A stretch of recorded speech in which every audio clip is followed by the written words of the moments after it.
¿Qué tal? Les habla Jorge Gestoso. Bienvenidos a este programa especial directamente desde nuestros estudios en Ciudad de México sobre las elecciones de México este domingo. Y tenemos un invitado muy especial, Fabricio Mejía, escritor. Fabricio es el autor de más de una veintena de libros. Fabricio nos va a ayudar a poner en perspectiva justamente todo lo que representa esta elección histórica del domingo. Fabricio, gracias por estar con nosotros. No, gracias a ti, Jorge, y un agradecimiento a Telesur. Fabricio, hablábamos de que has escrito por lo menos una veintena de libros y dentro de la veintena hay uno que se llama... El rencor. El rencor. Y ese rencor puede tener la trama, por decirlo de alguna manera, cierta vigencia, tú lo escribiste en tiempo atrás, en lo que está pasando hoy electoralmente o políticamente en México. Cuéntanos de qué se trata. Sí, el rencor en realidad, bueno, se llama así porque tú recordarás que en el Pedro Páramo de Juan Rulfo, cuando preguntan quién es Pedro Páramo, la respuesta es un rencor vivo. Y hay una frase de Juan Villoro, el escritor mexicano contemporáneo mío, que dice, el PRI es el rencor, ¿no? El Partido Revolucionario Institucional. Que gobernó México 70 años seguido después de la Revolución Mexicana y después, con un periodo de la derecha, de Acción Nacional, volvió en el 2012 y ya después es, digamos, tenemos una broma en México de que cada vez que decimos el PRI ya se murió, resurge, ¿no? Entonces lo hemos dicho varias veces. Esta vez también decimos que probablemente ya por la cantidad de votos que tiene, pues será su fin, pero no estamos tan seguros. Y es una novela, El rencor, sobre el PRI, pero no el PRI, digamos, de los presidentes y de el poder y las acciones de gobierno, sino sobre la práctica política, ¿no?, del PRI, lo que llamamos la cultura del priismo, ¿no? Y entonces, bueno, el personaje central es un señor que tuvo un cargo de asesor en el partido y lo mandan llamar un día, ya estaba como desechado, y lo mandan llamar un día y le dicen, mira, tenemos un problema. Han matado al candidato a la presidencia, Luis Donaldo Colosio. Ya hay un nuevo candidato, que es Ernesto Zedillo. De todos modos vamos a ganar, porque eso está garantizado, pero el Colosio, el muerto, tenía 3 dobles, ¿no? Y entonces hay uno de ellos que se niega a dejar de hacer campaña. No sabemos bien dónde está, hace bloqueos carreteros, le promete cosas a la gente que no le va a cumplir porque no es el candidato, porque ese candidato ya está muerto y además él es un doble. Entonces tienes que ir por él. Y es la novela, digamos, es el recorrido por todo el país de este hombre buscando al doble de Luis Donaldo Colosio para decirle, no hagas campaña, nos metes en problemas. La historia es el fraude. Y la historia es la historia del fraude. La historia de la democracia en México es la del fraude. Así como la historia de la libertad de expresión es la de la censura.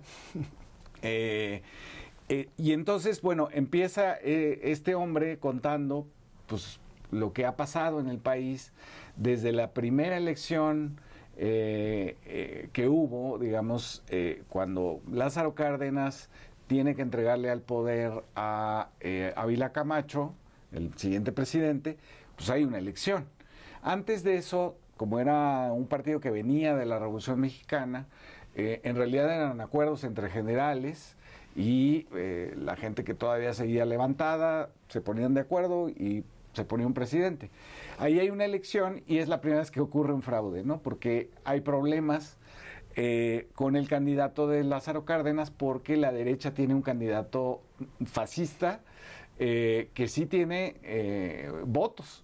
Y entonces hay que evitar a toda costa que gane. Y dicen, y ahí inventan, digamos, lo que se llamó el fraude patriótico, ¿no? Que era el fraude patriótico que perduró hasta mediados de los años 80 del siglo pasado, era impedir que la derecha ganara, ¿no? Y entonces, pues se robaban las urnas, compraban los votos, incendiaban la casilla, la cambiaban de lugar, etcétera. Y es, digamos, en clave de farsa, digamos, pues cómo hacen para que gane el primer presidente electo. Y de ahí, digamos, a Salinas de Gortari en el 88, los fraudes que ha habido en México que han sido, ahora sí que como tu programa, notables, ¿no? Y justamente uno en el 2006, en donde Andrés Manuel López Obrador está participando y él claramente tiene conciencia de que lo estafaron, que hubo un fraude, que le robaron la elección. Sí, le roban la elección a Andrés Manuel. Hay dos momentos, digamos, de ese fraude. En el primer, que es cuando ya se empiezan a dar cuenta que el fraude por sí mismo ya no funciona tanto, porque implementan un primer tipo de fraude que es el gobierno de Vicente Fox, que es el presidente de la derecha, digamos, hace un fraude para su sucesor, que también es del mismo partido, y entonces él convoca a su gabinete y a cada miembro del gabinete lo reparte en el país y hace un acuerdo con el sindicato de maestros. Y entonces lo tienen calculado porque son muchísimos años de fraude y entonces saben perfectamente cuántos votos meter en algunas de las urnas para poder hacer crecer al otro candidato, ¿no? El problema es que Andrés Manuel tiene una votación muy alta y de pronto no se sabe quién ganó. Entonces la autoridad electoral sale ese día en la madrugada a decir no hay resultados, ¿no? Y entonces, cosa que fue un poco preocupante, y al final implementan, resulta que el cuñado de el candidato fraudulento, que luego fue el presidente Felipe Calderón, el cuñado era el encargado del software en el Instituto Electoral, en el Instituto Nacional Electoral, y entonces hay una variación que todos los matemáticos de la UNAM dijeron, esto en la realidad nunca sucede, esto está hecho, ¿no? O sea, no puede ser que dos tendencias que vayan así de pronto hagan esto, ¿no? A las 3 de la mañana. Eso se hizo. Entonces, hicieron eso y Felipe Calderón gana por el 0.5%. ¡Ólala! ¿No? Que eran unos cientos de miles de votos. Y lo que hace Andrés Manuel es no pedir la anulación de la elección, sino decir que se vuelva a contar todo, ¿no? Porque esto no puede ser. O sea, si esto huele raro. 0.5 puede ser para un lado y para otro, ¿no? Y entonces, esa, digamos, es la historia de ese fraude que finalmente la autoridad electoral decide que no se va a contar más que 11,000 casillas. Cuando se abren las 11,000 casillas, resulta que el 40% de estas varían los resultados con respecto a las actas que habían entregado, ¿no? Están mal sumadas, ¿no? Y entonces salen los intelectuales de siempre decir, son errores, no es un fraude, ¿no? Y entonces ahí nos quedamos. Entonces, sin Andrés Manuel López Obrador en la presidencia. Sin Andrés Manuel en la presidencia. ¿Y cómo ves tú, entonces, cómo llegamos a este domingo, es decir, pasado mañana? ¿Cómo estás viendo la importancia de esta elección en perspectiva a través de todos estos años del pasado? Sí, es la primera vez que no va a haber una elección donde interviene el presidente de la República o el gabinete o los gobernadores.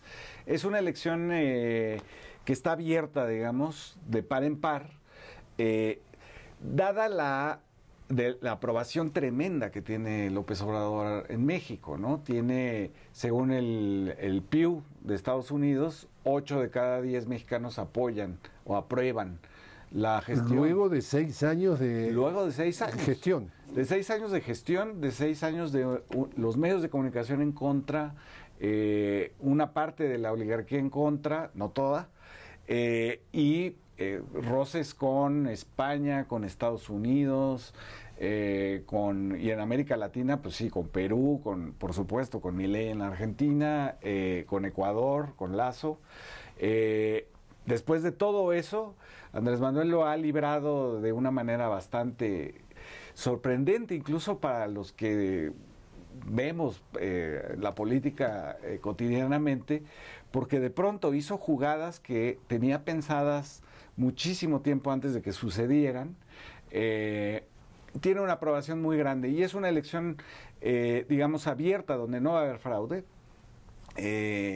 y donde se va a enterrar finalmente ese sistema presidencialista, porque lo que sigue para México es un cambio de régimen operado desde de la Cámara de Diputados y la Cámara de Senadores, con reformas constitucionales de mucha profundidad. Nosotros, digamos, en México no decidimos cambiar la Constitución, nunca se propuso eso, porque sabíamos lo que ahora sabe Chile, que es muy difícil, porque empieza a brotar. Yo te lo digo porque yo fui parte del constituyente de la Ciudad de México hace unos 7, 8 años. Fuimos electos en la Ciudad de México para hacer una nueva constitución. Es un verdadero desastre porque todos los grupos de interés quieren su propia ley, ¿no? Entonces, lo que tienes es lo que pasó en Chile, que es se divide, digamos, la izquierda, en lugar de tener un proyecto común y dejar de lado algunas de sus pretensiones particulares, las quieren imponer y a la mera hora eso no resulta, ¿no? Eso no lo puedes llevar a un referéndum porque es demasiado parcializado. Entonces, aquí lo que se va a hacer nada más es cambiar la elección de los jueces en todo el aparato judicial y cambiar, digamos, el tipo de representación que tenemos ahora en México. Esto que parece muy técnico, digamos, en realidad es que no haya votos desperdiciados, digamos. Si tú votaste por el que quedó en segundo lugar, eso tenga un derecho de minoría y pueda tener una representación. Porque ahorita lo que sucede es que el que gana, gana todo, aunque haya ganado por un voto. Aquí habría una representación proporcional de todo. Esa es una de las reformas constitucionales y, por supuesto, la más importante es la de la reforma sobre lo energético, que es para que México recobre la petroquímica y tenga el control sobre el litio, por ejemplo, y sobre otros minerales estratégicos que hay en el norte, en la frontera con los Estados Unidos, y, por supuesto, algo estratégico que es el agua. Muy importante. Fabricio, te invito a hacer una pequeña pausa. Vamos. Estamos hablando con Fabricio Mejía directamente desde nuestros estudios aquí en Ciudad de México, en este programa especial de Notables rumbo a las elecciones generales del domingo aquí en México. Enseguida regresamos.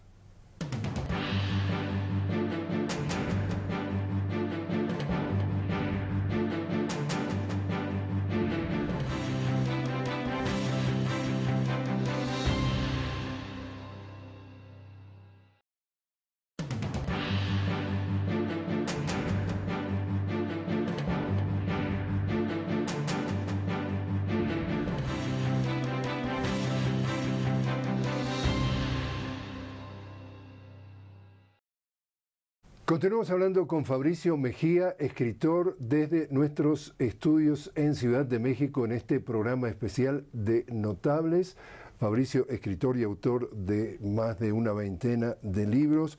Fabricio, algo para toda nuestra audiencia latinoamericana, y es que hay consenso entre los analistas de que cuando llega un candidato progresista o un candidato de izquierda, un líder, gana las elecciones, llega al gobierno, pero no llega al poder. Así es. Porque justamente la derecha sigue teniendo implantado en las partes claves del Estado sus peones, sus alfiles, y entonces sigue gobernando. Y el tema clave, que tú lo mencionabas en el segmento anterior, es el Poder Judicial. El Poder Judicial, tú te acuerdas, la expresidenta argentina y vicepresidenta Cristina Kirchner dice en Argentina, el Poder Judicial no es el Poder Judicial, es el Partido Judicial. Exacto. ¿Cuánto de ese tipo de esquema, digamos así, o de tendencia se ha dado históricamente en México respecto a la independencia del Poder Judicial? Sí, sin duda es muy similar a lo que sucede en Argentina, en Brasil, en Colombia, que es, digamos, llegas a la presidencia, al Ejecutivo. Andrés Manuel llegó con una mayoría en la Cámara, siempre la tuvo durante los 6 años, incluso con la elección intermedia en medio de la pandemia, pero desde ahí trató de reformar el régimen. Pero el régimen estaba también compuesto por el aparato judicial, que no es el partido judicial acá en México, sino le llaman el cártel de la toga, porque tiene relaciones, o parece ser, por las sentencias que emite, pues una relación fuerte con el crimen organizado y los narcotraficantes, con los cárteles. Los medios de comunicación, que no han variado, digamos, ellos están concesionados por el Estado para transmitir, y no han variado su postura. Para ellos México sigue siendo el México del 2000, digamos. Ellos siguen apoyando a la derecha abiertamente, cuando 8 de cada 10 apoya a la izquierda, ¿no? Y entonces tienes a esos periodistas, tienes la academia también.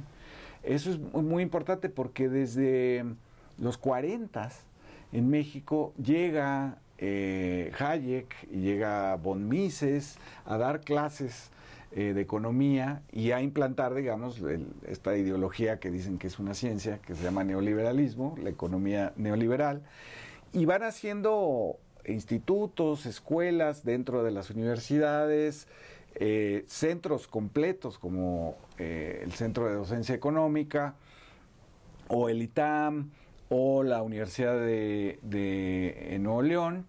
Van haciendo, y esos son los cuadros que van a ir a Hacienda, al Banco Central, a los puestos claves, digamos, a tal grado que cuando Salinas de Gortari y Ernesto Zedillo, uno en 88 y el otro en 94, son presidentes y vienen de esas universidades, pero además vienen de Harvard, vienen de Yale, de estas maestrías de los famosos Chicago Boys, ¿no? Entonces, esas tres, la academia, los medios de comunicación y el Poder Judicial, el cártel de la toga, son los principales opositores a cualquier reforma progresista, que en el caso de Andrés Manuel fue realmente recuperar las empresas del Estado, recuperar el salario mínimo. Lo aumentó muchísimo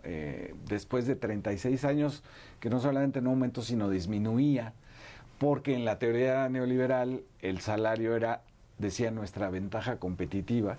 Entonces era esclavizar a la gente en las maquiladoras con salarios de hambre, y esa era la única ventaja, claro, porque no había inversión en tecnología, no había otra idea, digamos, de cómo desarrollar el país.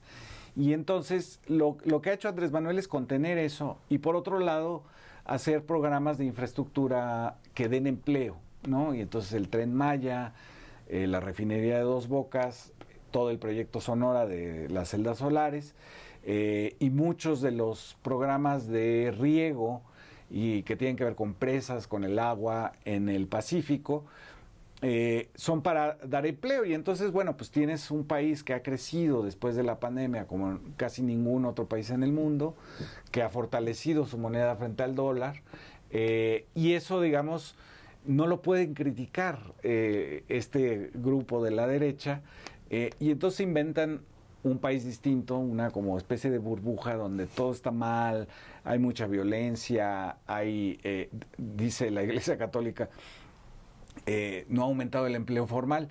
El empleo formal en México ha tenido niveles históricos, ¿no? Hay cerca de 2% de la población no tiene un empleo formal, por todas las labores de infraestructura que están llevando a cabo en el país, ¿no? También, si vamos a la geopolítica, según varios analistas, hay consenso en que nuestra región, América Latina, es lo que le llaman un territorio en disputa. Históricamente, 200 años de la teoría Monroe, América para los americanos, y ahora, según como lo ve Estados Unidos, entran otros jugadores que pueden ser China, Rusia, Irán, y lógicamente lo que está en disputa son los recursos naturales. En ese sentido, tener a México de vecino, 3.000 kilómetros de frontera común, le sale un presidente progresista. ¿Cuán preocupante, o si está haciendo algo o no su vecino del norte para que no se le escape de las manos este monroísmo? Sí, han intentado varias cosas los Estados Unidos. No exactamente los presidentes. Bueno, en el caso de Trump sí hubo ahí un encuentro muy fuerte con López Obrador al principio, cuando Trump dice, si no solucionas el problema de la migración, yo te empiezo a cobrar aranceles al acero. Entonces Andrés Manuel dice, bueno, no lo puedes hacer porque tenemos un tratado de libre comercio, pero si tú quisieras hacer eso, pues yo dejo que se vaya todo, abro la frontera, ¿no? Y luego también utilizó la compra de maíz. México le compra absurdamente a Estados Unidos casi todo el maíz, y en México el maíz es casi el agua, digamos, se consume todos los días en forma de tortillas, muchísimas toneladas al día, y es la compra más importante que sostiene a una región muy importante de Estados Unidos que se dedica a la siembra de maíz. Entonces, digamos que pudieron jugar, se pusieron en jaque, y después de unos días no pasó nada, ¿no? Y llegaron finalmente a un acuerdo migratorio donde se pudo meter lo de las visas, que dieran más visas, no solamente para los mexicanos, sino también para cubanos, venezolanos, ecuatorianos, centroamericanos. Y ese fue un encuentro, digamos, entre Trump y López Obrador, y luego yo veía a Trump diciendo que lo amaba a López Obrador, y yo decía, qué cosa más extraña, ¿no? Porque es de izquierda el otro y él es muy de derecha. Y después con Biden, más bien él ha hecho que el Departamento de Estado sea el que se enfrente a López Obrador. La DEA, ha habido, digamos, cosas muy burdas de parte de la DEA diciendo, como no los dejaban entrar, digamos, Andrés Manuel lo que hizo fue un poco parecido a lo que hizo Evo Morales, un poco menos radical. Que la sacó a la DEA. No los expulsó, pero los limitó y dijo, ustedes tienen que pedir permiso cada vez que entren al país y no pueden hacer investigaciones que no sepamos, como sucedió en Bolivia. En Bolivia. Que dictaban quiénes eran la policía. Exacto, que es lo que quisieran. De hecho, una de las candidatas en esta elección, que está claramente con los Estados Unidos, ha dicho que quieren aduanas binacionales, que eso es un absurdo y es una violación a la soberanía nacional. Pero ha acotado a la DEA, y entonces la DEA ha publicado en el Washington Post, en el New York Times, en todos lados, que tenía investigaciones del presidente recibiendo una maleta de dinero. Sí, para ensuciar, para enlodar. Enlodar y presionar. Y López Obrador en eso no, y lo dice además, dice, conmigo no se juega a las vencidas, ¿no? Y entonces, ¿cómo dirías tú, Fabricio, que ves una nueva etapa, asumiendo que las encuestas dan claramente ganadora a la sucesora de Andrés Manuel López Obrador? ¿Qué espera México, o qué se podría esperar que fueran los próximos 6 años de seguir entonces el continuismo? Sí, bueno, el proyecto de Claudia Sheinbaum es una ampliación, una profundización de la cuarta transformación, como le llamamos en México, y es desarrollar mucho más la infraestructura, esto de la relocalización de las empresas asiáticas en México hacia el mercado estadounidense, el famoso nearshoring. Ella está planteando hacer 100 parques industriales para propiciar, digamos, esa nueva inversión. Y por otra parte, lo ha dicho muy claramente, no hay poder que pueda contra la soberanía nacional del país. Por más poderoso que sea, lo vamos a defender, como lo hizo López Obrador finalmente en estos 6 años. Quiere decir que en definitiva se podría concluir de que se está avanzando en la soberanía, en la independencia, en el control de tu propio destino por el pueblo mexicano. Sí, exacto, que es una cosa que se había logrado en algún momento en los 50, 60 en México con el estado del PRI, y que ahora se reinventa, digamos, no como PRI, con otras características democráticas más republicanas, pero que siempre es el gran problema de México es estar tan cerca de Estados Unidos. ¿Cómo es la frase famosa, tan cerca tan lejos de Dios y tan cerca de los Estados Unidos? Decía Porfirio Díaz.